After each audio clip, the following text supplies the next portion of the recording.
आप सभी का स्वागत है। मैं हूं प्रोफेसर न्यूरू। आज के वीडियो में कुकुल्ड हस्बैंड के बारे में सबसे बड़ी मिस इन्फॉर्मेशन या मिस अंडरस्टैंडिंग को समझेंगे।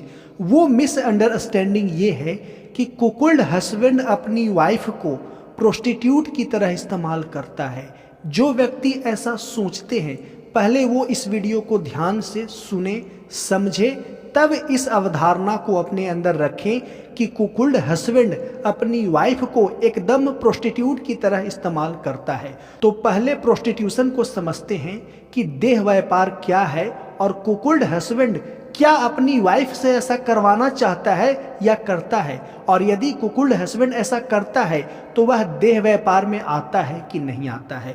तो कुकुल्ड के पीछे की जो प्रेरणा होता है, जो मोटिवेशन होता है, वह होता है शौक और आनंद। ध्यान से सुनिएगा, वह होता है शौक और आनंद। इसीलिए इस फैंटेसी को लाइफ स्टाइल फैंटेसी कहा जाता है। लेकिन जो प्रोस्टिट्यूट होती है उसका शौक नहीं होता है, उसकी मजबूरी होती है, और उस मजबूरी से प्रेरित होकर के वह प्रोस्टिट्यूशन में लॉन्च होती है और इस मजबूरी को एक पार्टिकुलर टाइम तक तो एंजॉय करती है, लेकिन फिर यह एंजॉयमेंट पेन बन जाता है। इसीलिए कभी भी किसी भी प्रोस्टिट्यूट से आप मिले तो उससे पहले सवाल करें, क्या यह तुम्हारी शौक है, इसमें मजा आता है? तो 2 मिनट में उसके मुंह से जो शब्द निकलेंगे ना, वह आप सुन नहीं पाएंगे शायद। या जो कॉल गर्ल होती है उसकी भी मजबूरी होती है। शुरू में तो शौक में शौकिया तौर से लॉन्च हो जाती है, लेकिन बाद में यही चीज प्रॉब्लम बन जाता है। लेकिन कुकुल्ड हस्बैंड के साथ ऐसा नहीं है। कुकुल्ड हस्बैंड शौक से अपनी वाइफ को अदर मेल से प्ले करवा करके इंजॉय करने की प्रेरणा से भरा होता है। इसीलिए कुकुल्ड हस्बैंड अपनी वाइफ को प्रोस्टिट्यूट की तरह इस्तेमाल नहीं करना चाहता। यदि ऐसी अवधारणा आपके अंदर भी है तो कहीं न कहीं आप हीनता के भावना के शिकार हैं और मेल ईगो आपके अंदर काफी ज्यादा है। तभी किसी फीमेल को एज ए प्रोस्टिट्यूट आप देख रही हैं। लेकिन दूसरी सच्चाई ये भी तो देखिए कि जब एक फीमेल प्रोस्टिट्यूट होती है, इसमें सबसे बड़ा रोल मेल का होता है।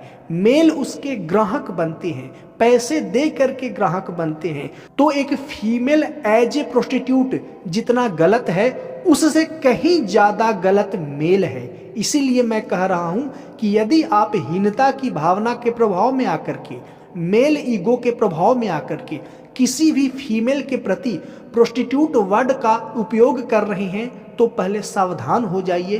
कहीं न कहीं आप भी अंदर से इस प्रोस्टिट्यूशन को सपोर्ट करते हैं। पूरी की पूरी मर्द समुदाय, पूरा का पूरा मेल कम्युनिटी कॉल गर्ल को, प्रोस्टिट्यूट को सपोर्ट करता है। मेल कम्युनिटी स्तंभ है प्रोस्टिट्यूशन का। इस बात का ख्याल रखें, अपनी आंखों को खोलिए कि आप जिस चीज को निंदा कर रहे हैं उस चीज को निंदा करने से पहले खुद के गिरवान में झांक करके देखिए कि इस प्रोस्टिट्यूट का, इस कॉल गर्ल का वजूद आपके स्तंभ पे खड़ा है, यानी पुरुष समुदाय के स्तंभ पे खड़ा है। लेकिन एक पुरुष मेल ईगो के प्रभाव में आकर के कुछ भी ऐवी बकता हुआ चला जाता है। लेकिन मैं जानता हूं पुरुषों के अंदर यौन इच्छा, यौन उत्कंठा इतनी ज्यादा होती है और यह नहीं मिल पाता किसी सुंदर स्त्री से, तो उस सुंदर स्त्री से अवचेतन रूप से बदला लेने की भावना से ऐसे अपशब्द का, ऐसे गालियों का प्रयोग करते हैं।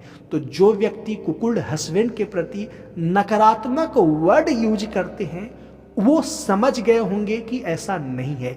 यह एक लाइफ स्टाइल का हिस्सा है। लोग इसे शौक से और अपनी प्लेजर के लिए करते हैं। और कुकुल्ड फैंटेसी गरीबों के लिए नहीं है, कमाता खाता व्यक्ति के लिए नहीं है। यह फैंटेसी अमीरों के लिए है। इसीलिए यदि आप गरीब हैं तब इस फैंटेसी को डिजर्व नहीं करते हैं। आप गरीबी से ऊपर उठिए, अपनी लाइफ स्टाइल को अपर मिडिल क्लास में ले जाइए, ऊपर के क्लास में ले जाइए, तब इस फैंटेसी को एंजॉय करेंगे तो आपके लिए सही होगा। यदि आप गरीब हैं और आप चाहते हैं कुकुल्ड लाइफ स्टाइल को एंजॉय करना, तब सही नहीं है। इसीलिए मैं कहा यह शौक है, इस शौक के पीछे प्रेरणा होता है आनंद, तभी कुकुल्ड हस्बैंड इसे एंजॉय करता है। इसीलिए जो लोग कहते हैं कि कुकुल्ड हस्बैंड अपनी वाइफ को प्रोस्टिट्यूट बनाता है, तो ऐसा बिल्कुल भी नहीं है। और जो प्रोस्टिट्यूट आपके सोसाइटी में आसपास दिखती है फीमेल के रूप में, एस्कॉर्ट गर्ल दिखती है, कॉल गर्ल दिखती है, उन सभी का आधार स्तंभ पुरुष समुदाय है। इसीलिए कोई भी पुरुष किसी भी फीमेल की ओर इशारा करते हुए, प्रोस्टिट्यूट कहते हुए उसे अपमानित करने का प्रयास ना करे, क्योंकि एक फीमेल का प्रोस्टिट्यूशन मेल के आधार स्तंभ पे ही खड़ा है। लेकिन मेल ईगो के प्रभाव में लोग कुछ भी बक सकते हैं, तो कुछ भी बकने का, कुछ भी बोलने का कोई महत्व नहीं रहता।